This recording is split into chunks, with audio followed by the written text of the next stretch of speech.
What's going on, YouTube? Welcome back. Let's go harvest some cabbage. Oh my God, look, okay. Look at all that spinach. This is Giant of Winter, a little bit further apart. My son sowed these that are much smaller, so that could be the difference in size. It's not going to make that big of a difference, but anyway, let's get over here and harvest some of these cabbage heads. Excuse the tall grass, as my lawnmower is out of commission at the moment. Let's just go ahead and pull that out. Okay.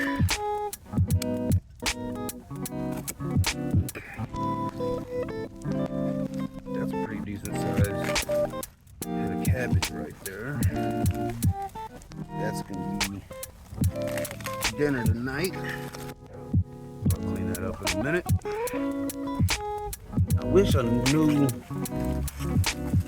which variety of cabbage this was. These aren't huge heads, but that's because I've got them planted relatively close. I didn't space them out too crazy. It's not really necessary, but I mean that's not a bad head of cabbage right there. It's a little misshapen, but no big deal.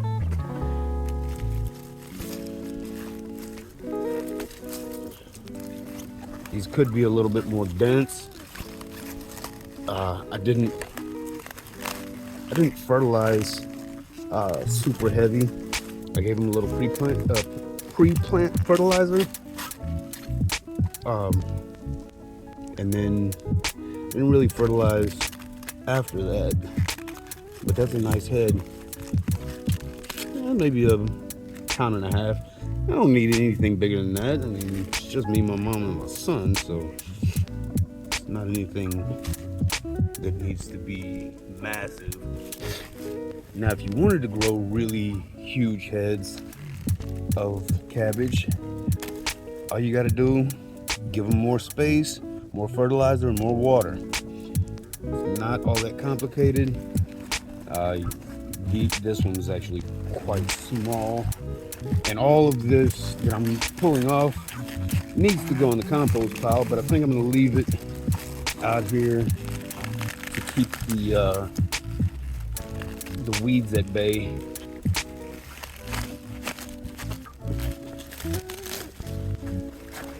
I see the snails are starting to get interested. I'll let the snails break this stuff down. And I've got plenty of cabbage to eat. You can see that they've been in here. Let's pull some of this. This is actually a really small one. But we're having some sausage tonight for dinner. And those are going to be really nice. Fried up with some onions and some sausage. That's some nice lettuce right there. Alright. Got one more here. It's pretty small.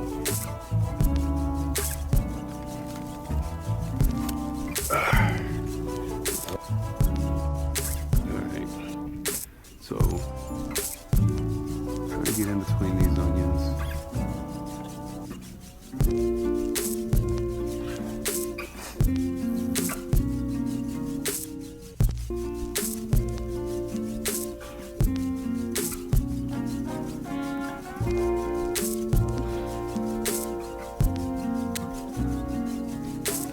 Everything.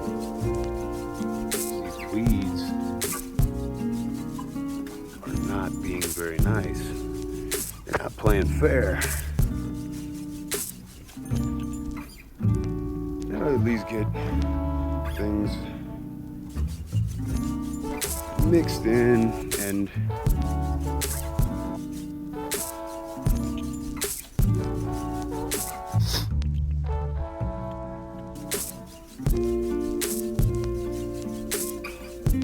carrot right there.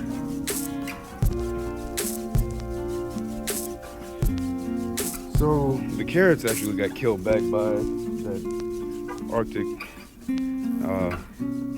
front that came through back in December.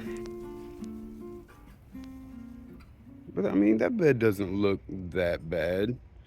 It's just all the grass around it. You see that comfrey right there. There's supposed to be another comfrey plant. It's probably smothered out at this point. Got my collards right there. They need to be harvested pretty quickly. This was supposed to be a cabbage, but it's looking more like an ornamental kale or something. And then right there to the left is some romaine hearts. This was supposed to be a cabbage as well, but it hasn't headed up. It's massive though. Again, with the spinach. This is, oh, what was that? The purple lady bok choy is what that was. This is, I'll have to put it on the screen because I don't remember exactly. Oh, Bloomsdale. Yeah, Bloomsdale. And I think this other row was something else, but it's actually getting shaded out by this giant winner. Gigante de Inverno is actually the name translated as giant. I've actually got some lettuces that survived that Arctic blast here. But you can see the grass has grown up. I'll have to get out here and harvest each one of those individually. There's okay. We got a couple of radishes that made it. I'm not great with radishes. For some reason, they never want to give me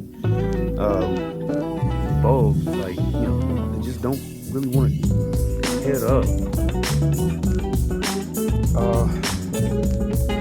Got my garlic here. These are my onions, some of them. Actually, got some others on the other side. Different kales here. Anybody know what this stuff is? Yellowish looking sticky weed. Oh my god, it is the worst. Everybody knows what it is. Let me know. Comments down in the comment section because I have no idea what it is. I just came through the other day and cut out the apical growth point of all of my Brussels sprouts. Now I've heard that will kind of help with the formation of the sprouts themselves, and it looks like it might be working. Those didn't seem that big the other day. That guy actually has some decent looking sprouts on it. See, you don't have to go buy ladybugs. If you have an aphid problem, they will show up. Let them just show up. Don't waste your money because, quite frankly, if you go buy them and there's nothing for them to eat, they're not going to stick around. So, yeah, I definitely need to get in here and mow and weed because there's just so much going on back here. Another ladybug. Look at all the ladybugs. I did not buy these. They show up, they do their job, and that's it. There's nothing else. Got some more onions over here. We're not going to talk about the knee-high grasses and weeds. I don't know why. This Queen Anne's lace came back.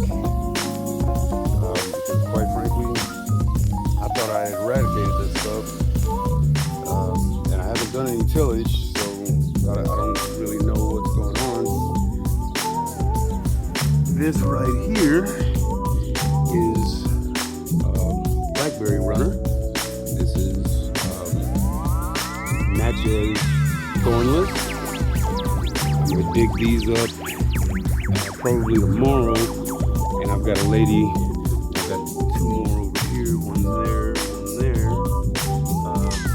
one there. This lady asked if she could have some. I'm more than welcome, more than happy to give her all the runners that pop up in my garden. Looks like there's another couple over here. Yep. So I'll be digging those tomorrow and getting rid of them because quite frankly they're kind of a pain.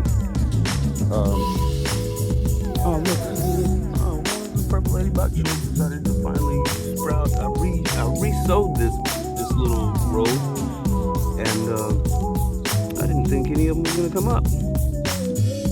Also got some spinach over here. Not sure how that got there. And some brassicas. Did I spill a pack of seeds or something? Anyway, let's look at. Oh, maybe.